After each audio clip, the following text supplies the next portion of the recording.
Sigh!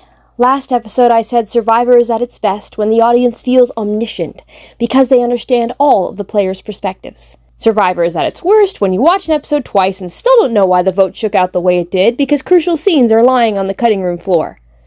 So it is with the most recent episode. Who ultimately decided that Sierra would go home? Kyle? You're hitting Sierra Nash the question, I don't know. I think Sam can more of a physical threat, but she is the social game's the dangerous part. Soul? I've put too much damn work in helping out Rachel to have her go home tonight. It's frustrating that I don't know. The episode is officially called He's All That because Andy sees himself as Lainey, the heroine of a deeply sexist rom-com, coming down the stairs in post-makeover triumph. Does Andy remember that she then immediately falls down? On this channel, I replace all episode titles about male castaways.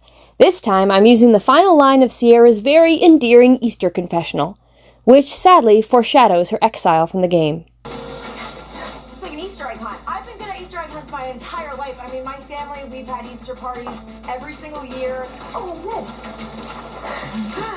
And I truly, to be honest, I didn't stop Easter egg hunting until last year. I was like, I gotta retire, but I'm like going hard out here. Sierra has another foreshadowing line later. Yeah, I'm gonna have to say I'm out. I'm gonna have to say I'm out. Another title option that I considered was Genevieve's dream menu.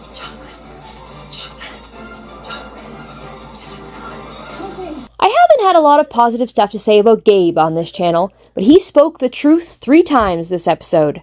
Number 1. I went into Tribal with no idea what was going to happen, but Gabe had laid it out several minutes before. If there are 8 people strong, being the 4 Tukus, the 3 Labos, and Andy, Sierra will be out of the game. Number 2. Here he captures why I don't like the auction. So, Christmas Day of World War I believe, there was a ceasefire. And both sides came together and they played a game of soccer. And then the very next day, they just went back to throwing bullets at each other.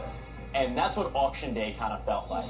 It felt like we all had a ceasefire. I watched Survivor for the strategic maneuvering. The auction, as a respite from that, doesn't matter. In season 45, it had some great character moments. But this time around, the best moments came from Jeff. Well, if I'd ever been in Shakespeare in the Park, this is how I would do it. Sir, I present to you the most beautiful of Survivor auction items. That's how you eat a pie on Survivor right there. Number 3. So, I played my shot in the dark. It is very interesting that Rachel played her shot in the dark, instead of her idol. The episode wants us to believe that she played her shot in the dark because she felt personally at risk. But if that were true, she would have played her idol.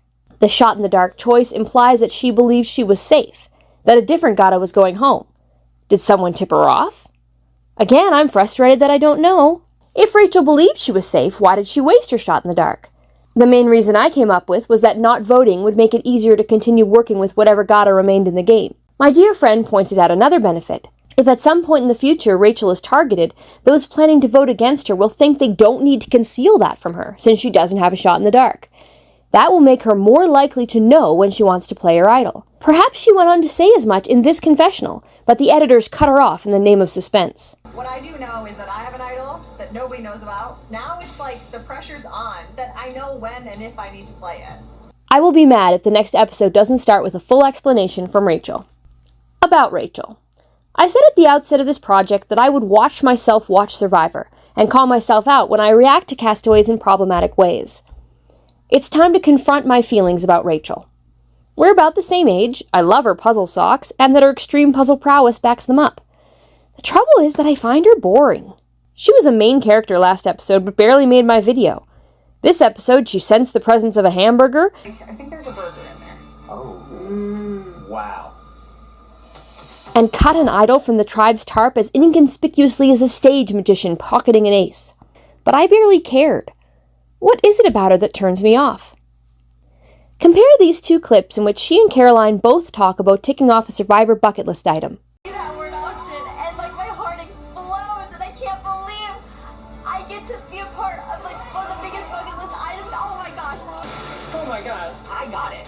Look at this guy. Survivor bucket list. I genuinely can't believe I pulled it off. In broad daylight in front of a lot of people. Caroline's emotiveness is at a 10. Rachel's is a more muted 6. I want to become a fan who appreciates female castaways who aren't big characters but play the game really well. So go, Rachel! There was another confessional needed moment this episode. Why did Sierra pick Caroline to share the peanut butter and chocolate reward? Gabe was an obvious choice. I haven't gotten a single food reward yet.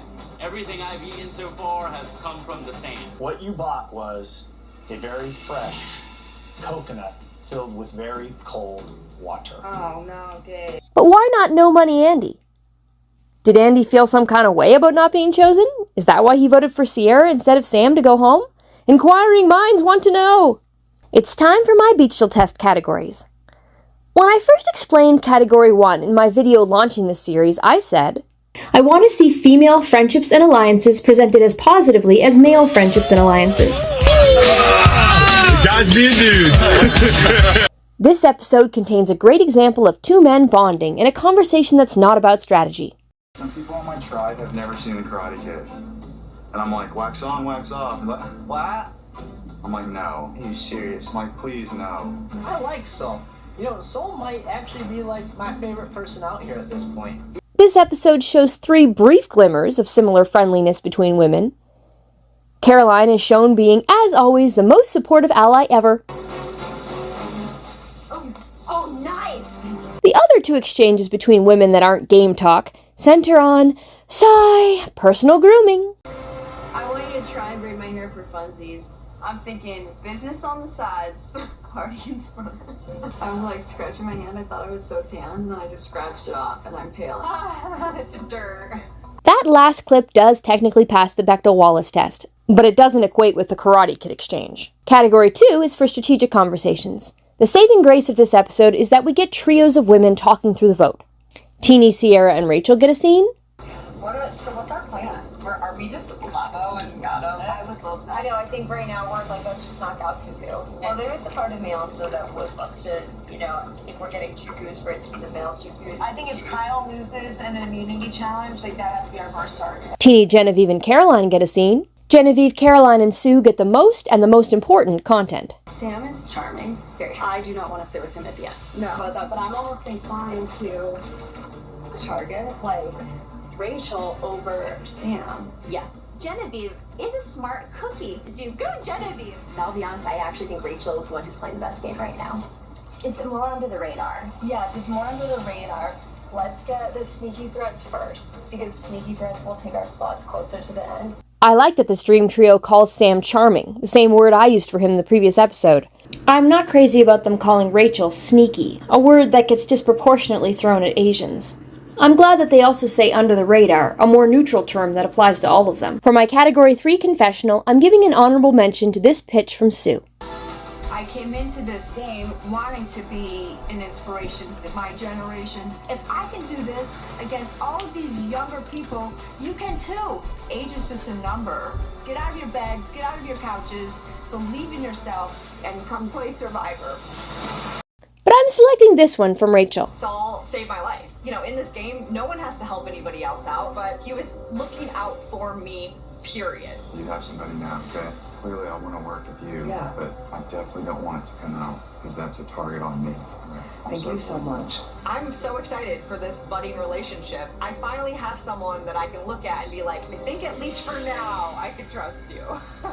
Her I finally have someone seems like Annika Erasure to me, but I do hope that she and Saul go far together. All told, my favorite moment of this bad episode was this footage of a crinoid, the subject of my grade 2 science project.